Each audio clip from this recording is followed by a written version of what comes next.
Okay. 4:35.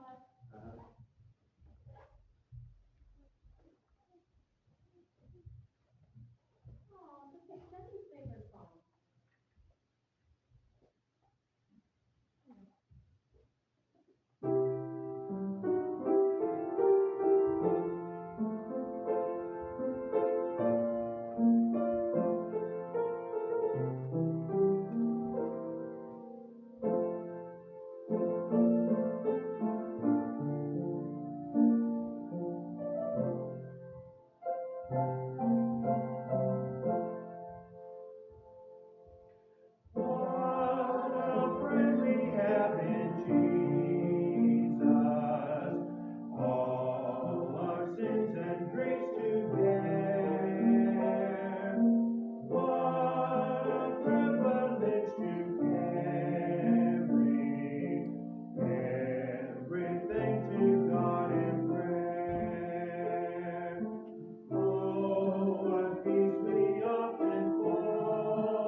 Page 542.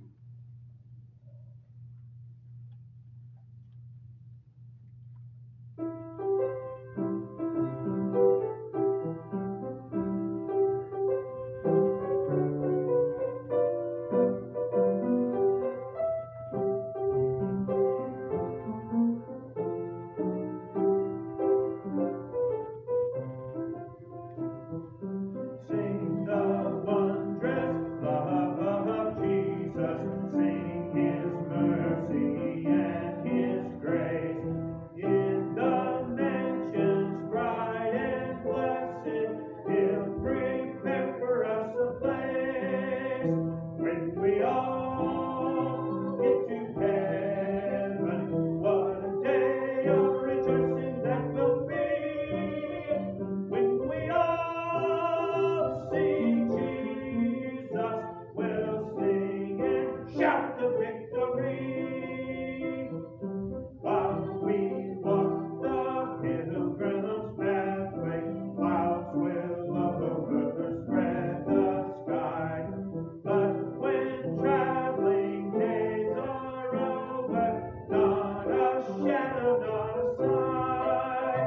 When we all get to heaven, what a day of rejoicing that will be. When we all see Jesus,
Okay, open your Bible. Proverbs chapter 1.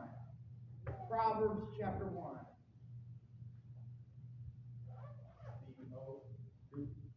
Old Testament. Literally the page are after Psalms.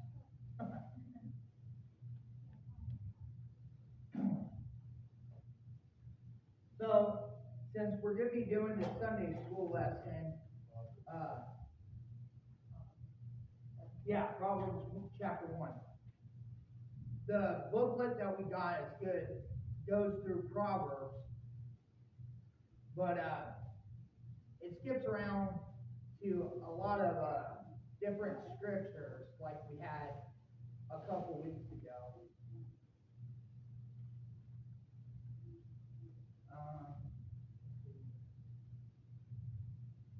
Christy, go ahead and read 1 through 7.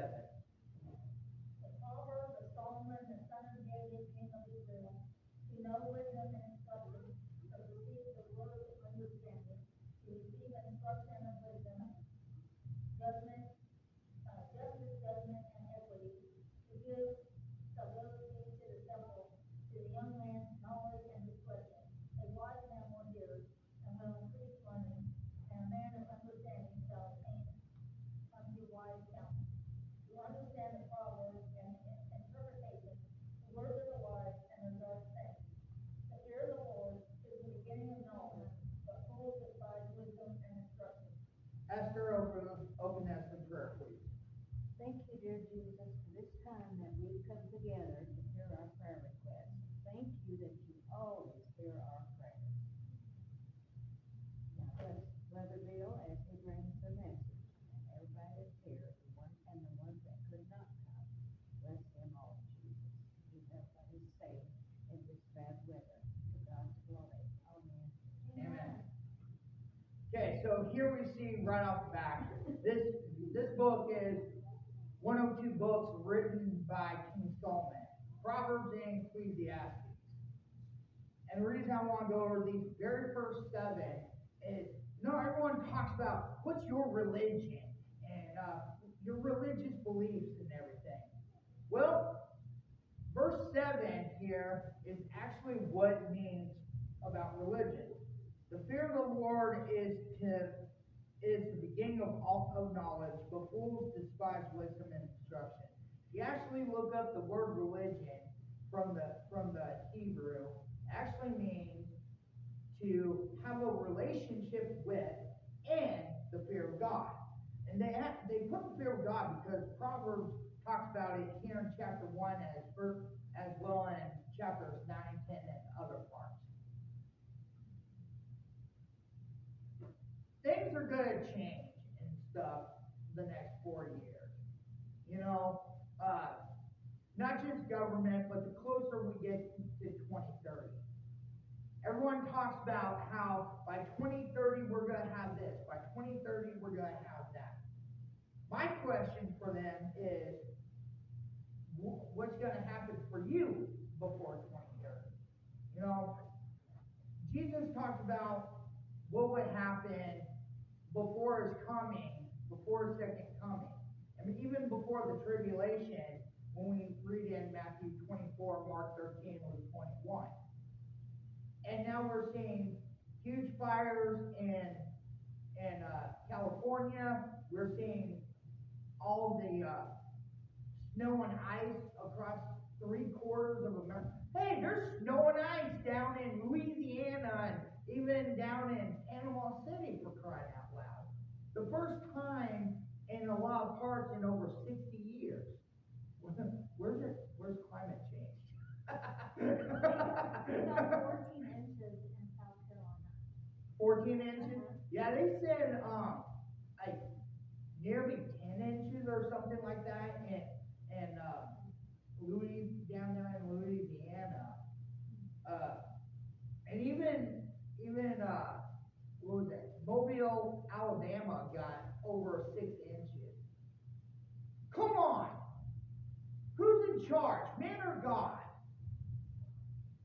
Yeah, you're right. God is. Right here we see, someone's talking about if we have the fear of the Lord, Just even before that, in verse 5, a wise man will hear and will increase learning, and man of understanding shall attain unto wise counsel.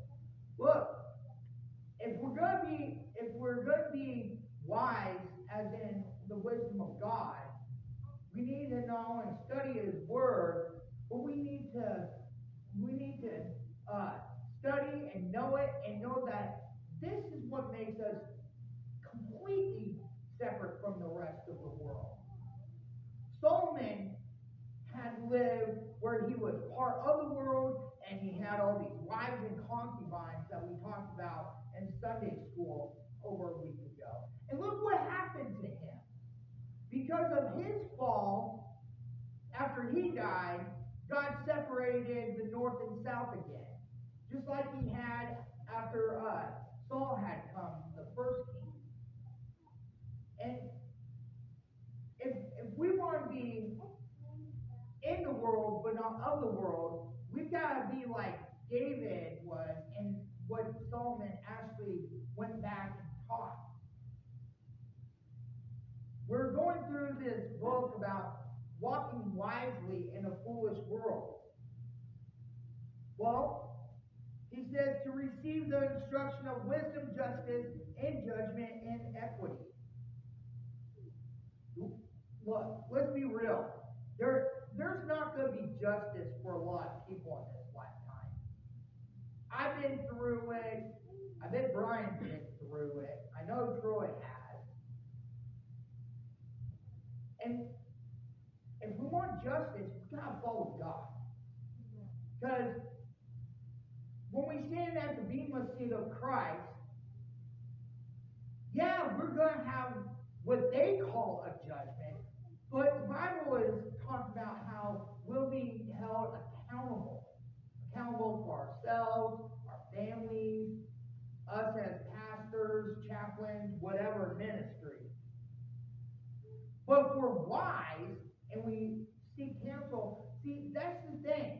People don't seek counsel. And this could sound crazy, but when I messaged Bob, I told him to keep me accountable because he's been my pastor for nearly 40 years. And he talked about it at the church too, not last Sunday, but the Sunday before. It's why they're with leadership, we don't have just me and Brian, but we also have Chuck on board, and we have Ed as the deacon.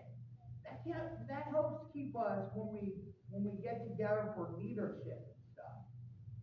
I mean, look, if it was just me and Brian, we could say, well, you do what you want, I'll do what I want, and we'll just bounce off of each other. That's not seeking wise counsel. That's not iron sharpening iron as we're supposed to have.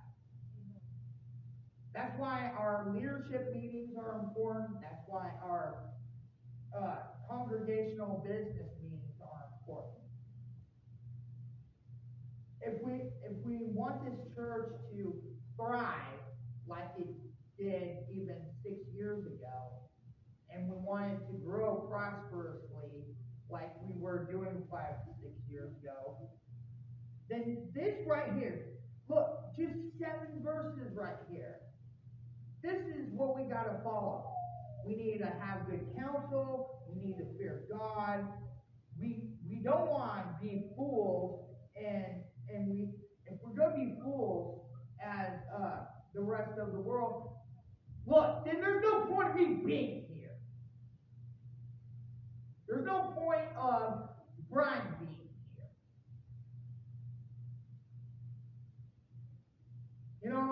The youth want to come during the week, but don't come here to church. So what's the point? All they're doing is trying to show works. But where's the faith? I tell you what, it says in James to show your faith with your works. Because Isaiah says our righteousness is as filthy rags. That's why at the Bema seat, everything we've done is going to be looked over by Christ. It's through what Christ says is justified. It's through what Christ said what Christ is going to say that he's going to keep us accountable of. That's why Brian always reads at the beginning of every month when we have the Lord's Supper about the last part there where Paul says that we need to judge ourselves before we take the Lord's Supper, because if we take it unworthily, we're doing it in damnation. It's not meaning, oh, well, if you take this, you're going to go to hell. It means you're condemning yourself. It means you have something in your heart you need to be taken care of. That's why we need to follow what he said, what King Solomon says here about being wise and how we need to have the fear of the Lord. Look, if you think you can stand up to God and tell him how things are going to be, then I tell you what, you're in for a rude awakening. These people out here, there's idiots that put on Facebook second coming of Christ, and they have a electric drill with 3 brand new nails. I got news for them. Christ isn't coming back as a sheep. He's coming back as a roaring lion. And unlike how we just had an election, when Christ comes, we don't elect him to be king. He's coming as king. And it's going to be either you follow him or you're done. He's going to rule with the fist of iron. You know, Trump just sat there and signed nearly 200 executive orders. And he's ticked off even the ACLU, saying that there's only 2 genders, male and female. When Christ comes, he's not going to sign anything. He's going to say, this is the way it is, or you're done. Look, we don't have to condemn anyone because Jesus said they already condemned themselves. We're not going to sit here and justify or judge people what they consider. You can't judge me, and only God judges me. Well, first of all, the church is going to judge this world with Christ, even over the angels. 1 Corinthians chapter 6, verses 2 to 4, and Jude verses 14 and 15. But the reason Jesus Christ is going to be able to have his church do that is because we are having to walk wisely through this foolish world. We do have to make judgments. We do have to say, no, I'm not putting up with that. No, you're not teaching my kids that. No, it's not happening. This is what God said. This is what's going to happen.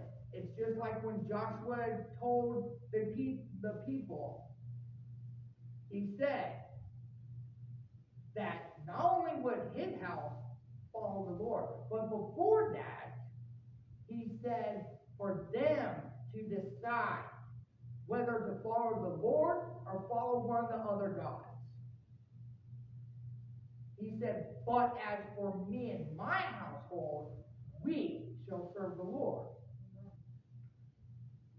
It wasn't that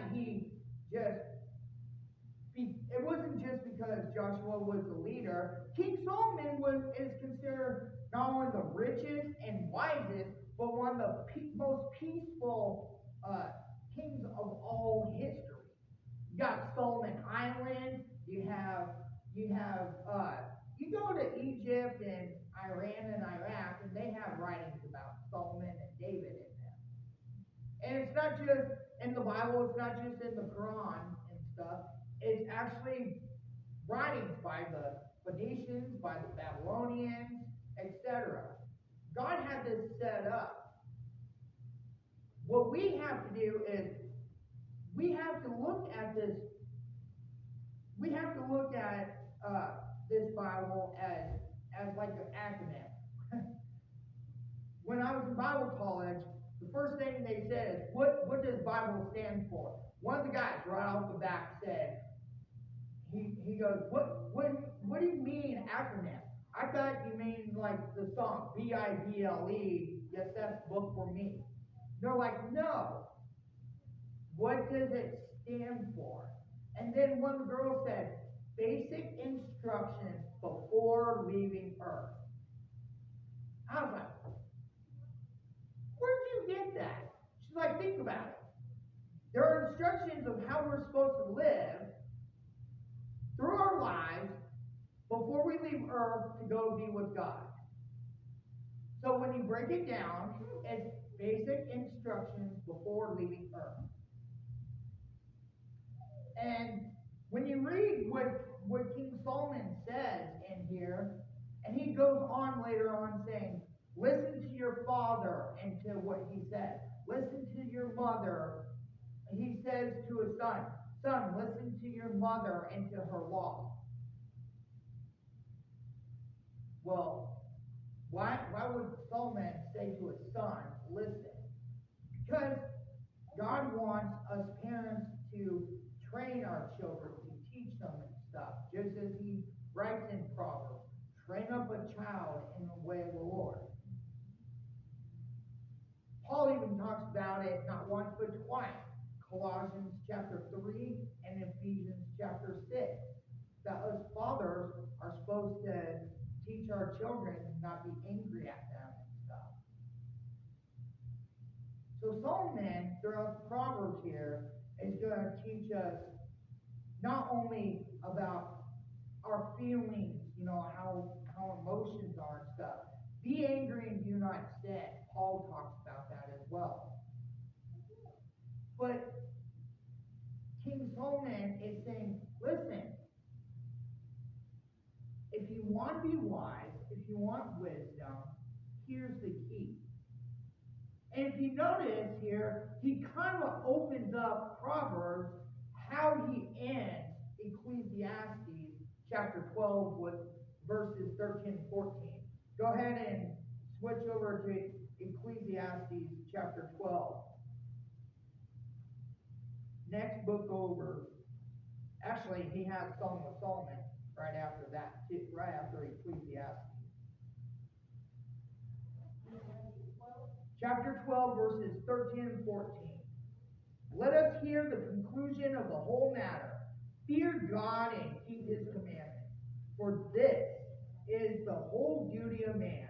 For God shall bring every work into judgment, with every secret thing, whether it be good or whether it be evil. So when we stand before Christ, we're going to be accountable for not only what we did in the light, but what we did in the darkness. The difference is between the Bema seat and Judgment Day at the Great White Throne is the Bema seat is where we give accountability and we're given our rewards. Judgment seat, Great White Throne, is for the unbelievers, and anyone not found in the book of life is cast into the lake of fire after death and hell already has been. That's why he said this is the second death. Revelation chapter 20, verses 11 to 15. So, if we want to follow God, we want to follow Christ, we literally have 66 books right here. 2 of them right here in the middle of the Bible. Smack dab right after after Psalms is Proverbs and Ecclesiastes. This is the wisest king saying, look, this is how we're to live. This is what we need to do. If we follow God and follow his law, not only will we have wisdom, but we'll be given our rewards and stuff. The problem today is everyone's like, I can do whatever I want because we're all children of God. Hey, no, you're not. You're not a child of God unless you're saved. Paul talks about that in Ephesians, in Galatians.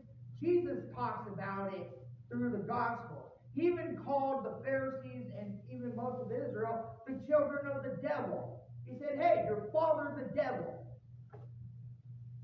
So show me where Jesus said, you're all my children. He said, no, I would like to be like a hen and collect you all as my chicks. But it didn't happen. This is during the church age is when it's happening. And then during the tribulation, when God deals with Israel and the rest of the Gentiles that get left behind, then there'll be the martyrs that he collects. But if we just look at the first 7 verses right here in Proverbs, it tells us what we need to do. This sums up, or actually, this is a little bit of an extension of what we read in Ecclesiastes chapter 12, verses 13 and 14. This is what God created us for. He created us to follow Him, to worship Him, but also to live our lives, but to live good lives. It doesn't mean, hey, sit around like a bunch of monks, don't get married, don't have kids. Because in the beginning, God created male and female, and the first thing He said was, be fruitful and multiply. God intended us to have family. He intended us to have friends. He intended us to have relationships. Man's not supposed to be alone. We see that right off the beginning with Adam. But if we go right here to verse 7, the fear of the Lord is the beginning of knowledge. So if we know in our hearts that what the relationship with God also means to fear Him. Look, fearing Him doesn't mean like, oh man, He's going to destroy us. I mean, Jesus did say, don't worry about those who can kill the body, but worry about the one who can destroy both the body and the soul. However, it's not saying, well, that's what you got to worry about. It's saying, think about it. When someone says, do what I say or I'm going to shoot you, okay, shoot me. I'm going to be with Jesus Christ. But you who just committed murder are going to go to hell. And they're like, well, I'll just go and pray to your Jesus. Not how it works, but okay. King Solomon, God rest his soul, man. He lived a life where he was rich, he was powerful. Man, these billionaires and stuff that Troy was talking about earlier, they have nothing on what Solomon had back in the day. If Solomon was alive today and had everything he had back then, he'd be the only one who was a trillionaire. If you had inflation and all that. But yet, he had women, he had power, and he turned from God.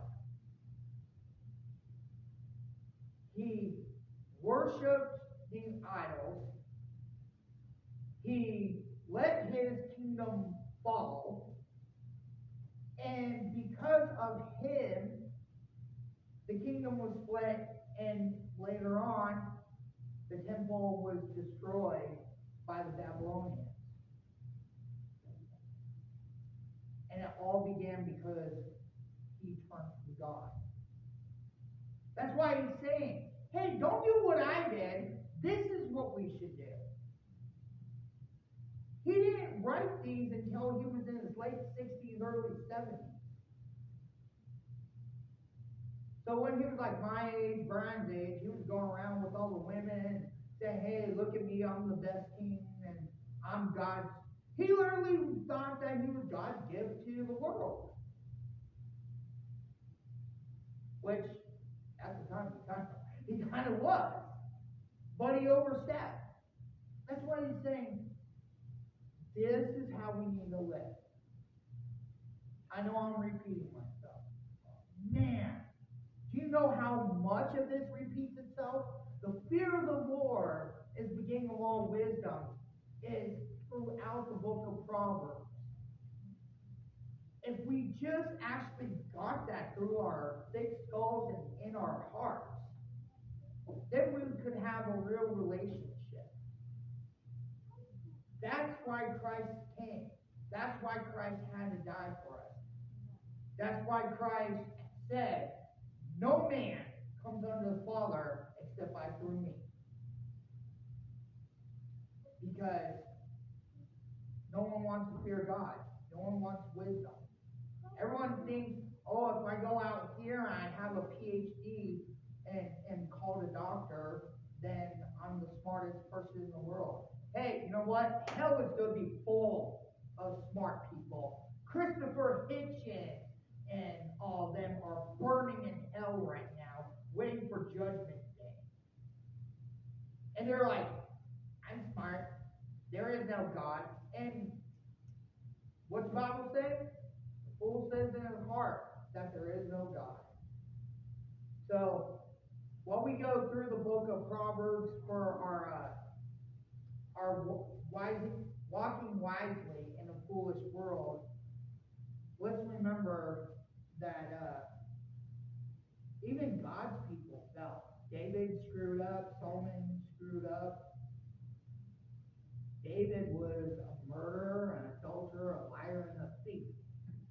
And yet, it's from his lineage that we get Jesus Christ. And that's even through King Solomon when you read about Joseph in Matthew chapter 1. Jennifer, go ahead and close us in prayer, please.